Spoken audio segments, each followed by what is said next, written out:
Ukraine is getting a desperately needed air defense system from a NATO country. Slovakia is donating its Soviet-era S-300 system to the Ukrainians. In the meantime, the United States is deploying a Patriot missile defense system in Slovakia.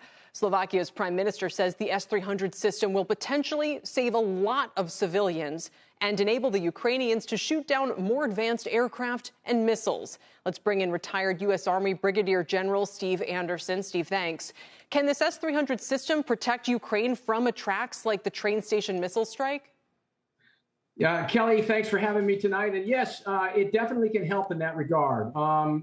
They have the capability to provide air cover at high altitude, and this could potentially help. But I would submit to you that I'd rather like to see systems maybe more advanced like the U.S. Army's Patriot systems that could be even more effective in interdicting such threats. But it's no surprise that they're making these kind of attacks. They want to terrorize the people, and it's not going to work. It's just going to enrage them.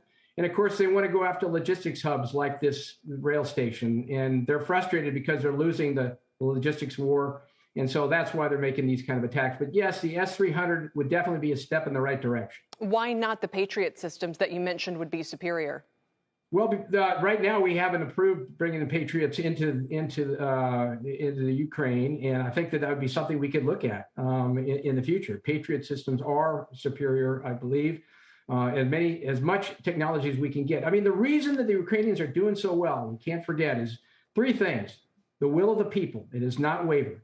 Number two, they're winning the logistics war, like I just mentioned, and number three, technology. They've been able to leverage technology, the javelins, the Stinger missiles, the incredible drones that they've been using to great capability. So they need to continue to flood the zone, so to speak, with technology like the S-300 and with other systems that U.S. and NATO can provide them. And we can't forget that 15 years ago, the United States was spending $300 million a day on the war in Iraq.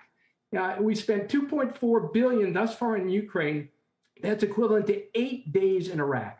I mean, and this is an existential threat to our nation, and Iraq wasn't. So I submit to you, we need to step up our game.